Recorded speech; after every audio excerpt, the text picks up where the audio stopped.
आखिर ऐसा क्या हुआ जो अम्मा जी इतनी बदल गईं? दफ्तर से आकर जब गौरव ने यह सूचना दी कि आज रात की गाड़ी से अम्मा जी हरिद्वार से आ रही हैं, तो मेरे हाथ पांव फूल गए। यह क्या विस्फोट कर दिया गौरव ने? ना चिट्ठी ना फोन, एकदम से आने का कार्यक्रम बना लिया। गौरव को तैयार होता देख दबी जुबान से कहा, तुमने पहले क्यों नहीं बताया? ना कोई सूचना ना पत्र।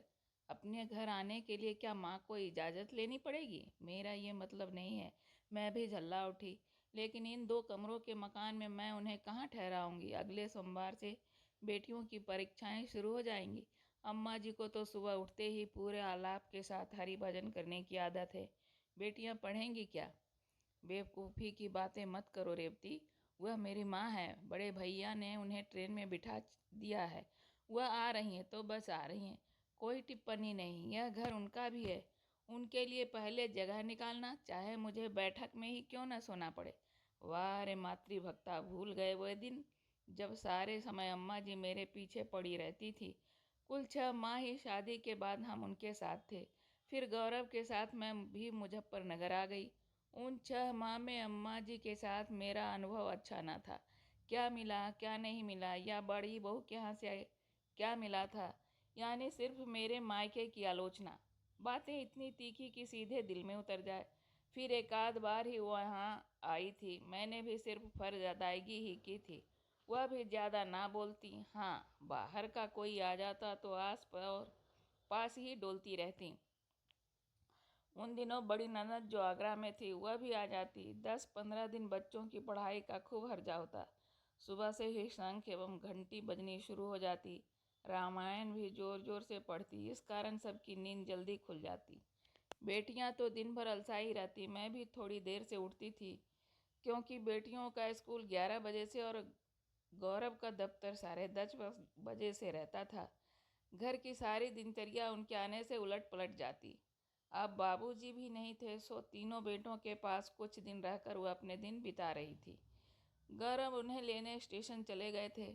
मैं रसोई में आकर खाने की तैयारी करने लगी, लेकिन मन अम्मा जी के इर्द गिर्द ही घूम रहा था।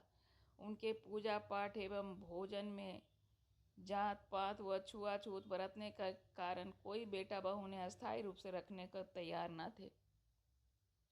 गांव की खेती अधिया पर दे रखी थी। कभी कभी ही वह गांव जाती, वह भी किसी बेटे को लेकर। मेरी तो जान सूख रही थी उनके आने के समाचार से। गोल गोल आंखें नचाकर वह सारा दिन घर का निरीक्षण करती रहती। अब ना तो चौके में कोई चप्पल पहनकर जा सकता था, न हमारी पसंद का भोजन पक सकता था, और न इनके मित्र व उनके परिवार धड़ल्ले से यहाँ आ सकते थे। इनके एक दोस्त अक्सर आते थे। उनकी पत्नी बीमार रहती थी, सो जब आते भोजन करके जाते। एक दिन अम्मा जी ने टोक दिया था, बहू, यह 10 दिन में 3 बार आकर खा चुके हैं। तुम लोग कितनी बार गए हो उनके यहाँ? असल में उनकी पत्नी अस्वस्थ रहती हैं। मुझे तो कहीं से बीमार नहीं लगती। अब भरी हुई देह पर डाइटिंग करेगी तो शरीर में ताकत कहाँ से आएगी? पति पत्नी एवं बच्चों के साथ शहर के 1 या 2 कमरे वाले मकानों में इतनी जगह कहाँ होती है कि वह किसी तीसरे को रख सके, चाहे वह अपना कितना ही आत्मीय क्यों ना हो। यह सोच मेरी थी। मैंने गौरव के साथ गृहस्थी का एक एक सामान उसके वेतन से ही जुटाया था। मेरा अधिकांश सामान तो बगैर खोले छोटी ननद की शादी पर दे दिया गया था। हर माँ बाप की तरह मेरे माता पिता ने भी वर्षों से बेटी के लिए दहेज जोड़ा था। वह इस कारण नहीं कि मेरी ननद को दे दिया जाए, लेकिन मैंने और गौरव ने किसी ने कुछ नहीं कहा था। फिर बाबूजी भी तो ना थे, पैसे की दिक्कत थी, सो मैंने भी संतोष कर लिया। गौरव के जाने के बाद मुझे फिर ट्यूटर का ध्यान आ गया। नंदी ने आज फिर कहा था कि उसे संस्कृत में दिक्कत होती है, कोई मास्टर लगवा दें। हमारे समय में तो बोर्ड में हिंदी के तीसरे पर्चे में संस्कृत हुआ करती थी। अब तो 5वें दर्जे से ही संस्कृत पढ़ाई जाती है। चिंता से मेरा दिमाग चकरा गया। डर रही थी कहीं उड़ा रंग देखकर अम्मा जी मुझे बीमार ना समझ ले। फिर एक उपदेश, आजकल की लड़कियां आए दिन सिर में दर्द तो कहीं पेट में दर्द। अम्मा जी को मैंने वास्तव में कभी बीमार नहीं देखा। सोने सा दमकता रंग, पके बाल, सफ़ेद धोती और पाँव में लकड़ी की खड़ाऊ नुमा चप्पल। पूजा के बाद माथे पर जो चंदन का टीका लगता वह दूसरे दिन नहाने पर ही धुलता। बोली सधी हुई, चाहे वह प्रशंसा में खुलती या आलोचना में। बेटियों को भी दादी के आने की सूचना मिल गई। बड़ी तो कुछ नहीं बोली, लेकिन छोटी बिदक गई। ओ माँ, हमारी परीक्षा पास है। दादी के कारण हमारी पढ़ाई का कितना हर्जा होगा। हुआ सुबह से भजन गाने लगेंगी। उठो श्याम जागो, रहन रही थोड़ी। कोई बात नहीं बेटा, अपने घर के बड़ों के लिए ऐसी बातें नहीं कहते। वह इस घर की सदस्य हैं, जब चाहे आ सकती है। तुम लोग अपना कमरा अंदर से बंद करके पढ़ना। 11 वर्षीय नेहा एवं 9 वर्षीय नंदी 7वीं एवं 5वीं कक्षा में थी। पढ़ने में तेज थी, पर इधर नेहा एवं नंदी को संस्कृत की समस्या ने घेर लिया था। उनके नंबर जब कम आने लगे तो हम किसी ट्यूटर को ढूंढने लगे। स्कूल में संस्कृत ठीक से नहीं पढ़ाई जाती। गौरव जब अम्मा जी को लेकर लौटे तब तक मैंने खाना बना लिया था। एक टीन का बक्सा, छोटा सा हॉलडाल, एक बड़ा झोला, यही सामान था उनका। 7 घंटे की अकेली यात्रा से थकी अम्मा जी के लिए गर्म पानी रखकर मैंने उन्हें हाथ मुंह धोने को कहा तो वह तुरंत तैयार हो गई। तरोताज़ा होकर स्वच्छ कपड़ों में जब वह बाहर निकली, मैंने गर्मा गर्म हलवा उनके सामने रख दिया। गौरव ने एक बार मुस्कुराकर मुझे देखा, फिर खुद कपड़े बदलने चल दिए। इस बार अम्मा जी पूरे 2 साल बाद आई थीं। इसके पूर्व 1 वर्ष वह हरिद्वार बड़े जेठ के पास थी। वह धार्मिक स्थल उन्हें ज़्यादा पसंद आ गया था और उनका इरादा वहीं बस जाने का था। पर जाने क्या बात हो गई जो वह वापस आ गई थी। नाश्ते के बीच ही उन्होंने बेटियों को बुलाकर प्यार किया। दोनों के लिए वे बड़े सुंदर 2 पेन लाई थीं। मेरे लिए एक शिफॉन की साड़ी, रंग हल्का था। मैं समझ गई किसी ने यह साड़ी उन्हें दी होगी। उसे मेरे लिए उन्होंने रख लिया। अम्मा जी के ठहरने का प्रबंध मैंने अपने कमरे में कर दिया। बैठक में एक तख्त पड़ा था, उस पर गौरव का बिस्तर लगाकर हम खुद कालीन पर सो गए। अम्मा जी ने कोई प्रतिरोध नहीं किया। वह जो वहाँ लेटी तो गहरी नींद में सो गई। ऐसा लग रहा था जाने कितनी रातों से सोई नहीं है। रात में मैं गई तो देखा कंबल नीचे पड़ा था। कंबल उठाकर उन्हें उड़ाया तो वह सिकुड़ गई। इस समय उनके चेहरे पर ऐसी मासूमियत थी कि वह कोई शिशु नजर आ रही थी। वैधव्य की तपिश चेहरे पर फैल चुकी थी, पर स्व की गर्मा से वह भरी हुई थी। रात में गौरव ने धीरे से कहा, अम्मा के आने से यदि थोड़ा कष्ट भी हो तो उठा लेना। वह तो पका फल है, कब गिर जाए। अपने व्यवहार से उन्हें निराश ना करना। मैं कुछ ना बोली। जाने क्यों जो उथल पुथल सुबह से मची थी, इस समय नहीं थी। मस्तिष्क पर कोई तनाव ही ना था। लेकिन सुबह अम्मा जी के शंखनाद से नींद खुल गई। जोर जोर से मंत्रोच्चारण कर रही थी। मैंने कान पर तकिया रख लिया। घड़ी 5 बजा रही थी। घर भर का सोना हराम हो गया। मैंने बहुत प्रयास किया कि सो लूं, पर सफलता ना मिली। सुबह से बेटियों का मुंह अलग फूला था। माँ, ट्यूटर का प्रबंध हो गया? पापा ढूंढ रहे हैं बेटा, तब तक गाइड से काम चला लो। माँ, यह दादी तो सुबह सुबह बहुत शोर करती हैं। कहते कहते नंदी गौरव को आते देख चुप लगा गई। तभी अम्मा जी भी आ गई। मेज पर नाश्ता लग चुका था। नाश्ता अम्मा जी के कारण मैंने शाकाहारी ही बनाया था। देखते ही वह बोली, यह क्या बहू, नाश्ते में अंडा नहीं है? ठंड भी शुरू हो गई है, बच्चियों को रोज़ खाने में अंडा दिया करो। मुझे और आश्चर्य तब हुआ जब वह स्वयं कुर्सी पर बैठकर नाश्ता करने लगी। अब तक तो वह चौके में ज़मीन पर बैठकर पीढ़ा लगाकर खाती पीती थी। नाश्ता करके झोले से एक पुरानी बुनाई निकालकर वह धूप में बैठकर बुनने लगी। बेटियां स्कूल चली गई और गौरव दफ्तर। मैं घर समेटने लगी। इस बीच अम्मा जी एक बार भी अंदर नहीं आई। कई बार तो उनकी उपस्थिति से मैं अनजान रही। दोपहर में उन्हें भोजन के लिए बुलाने गई तो आकर चुपचाप बिना कोई मीन मेख निकाले खा भी लिया। मुझे उनके व्यवहार में महान परिवर्तन दिख रहा था। गौरव से भी वह धीमे धीमे न बतियाकर हम सबके सामने बात करती, पास पड़ोस में न जाती, कोई मिलने आता और उन्हें पूछता तो थोड़ी देर को आकर बैठ जाती। मुझे लगता यह परिवर्तन या तो अस्थायी है या हरिद्वार से अम्मा जी कोई गहरी चोट लेकर लौटी हैं। रात में उन्होंने कमरे में सोने को मना कर दिया। अरे बच्चियों के कमरे में ही एक चारपाई डाल दे, पर उनके पढ़ने से आपको परेशानी होगी। मैंने कहा, कुछ नहीं होगा, मुझे आदत है उजाले में सोने की। फिर मैंने भी ज़्यादा जिद नहीं की।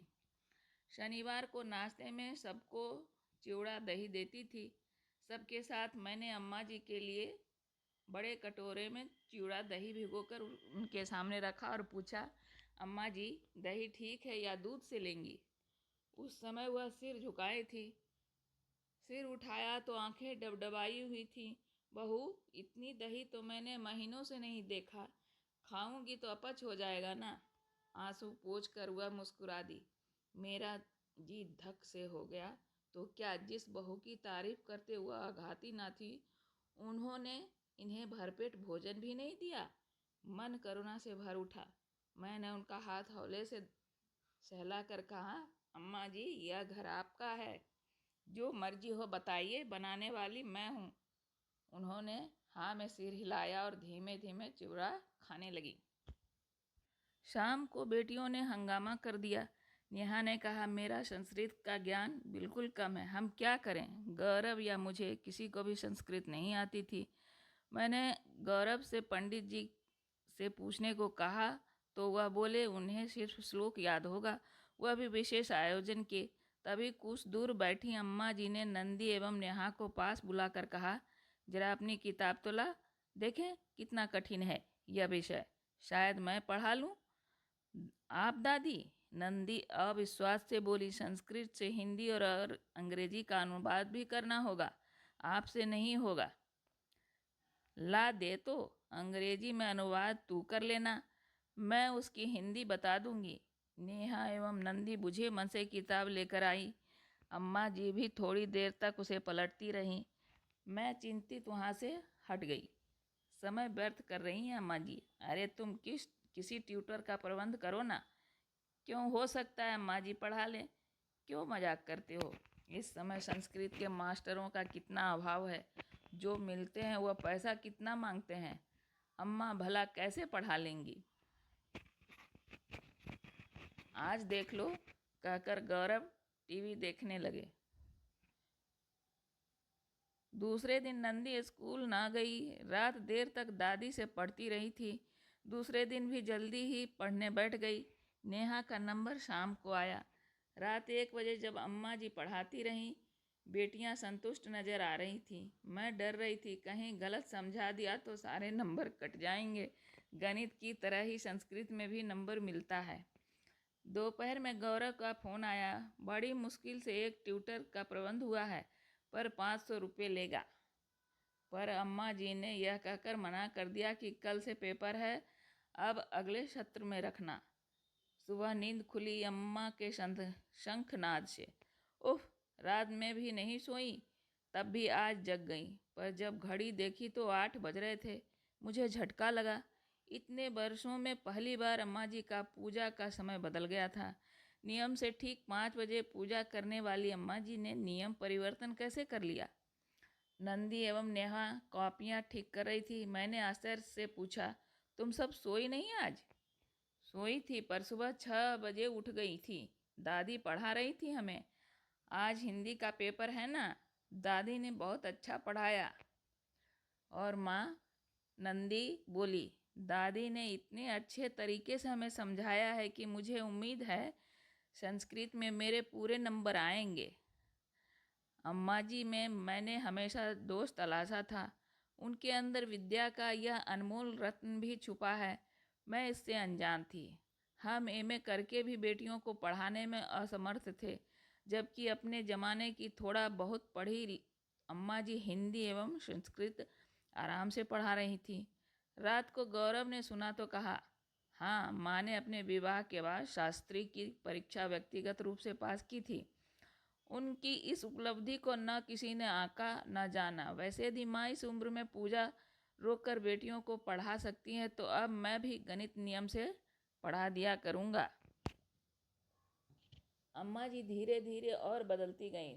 पूजा का समय भी बेटियों की पढ़ाई के हिसाब से आगे पीछे खिसकता रहा। हरिद्वार का वह जिक्र भी ना करती। मैं समझ गई थी वह वहाँ से गहरी चोट लेकर आई थी।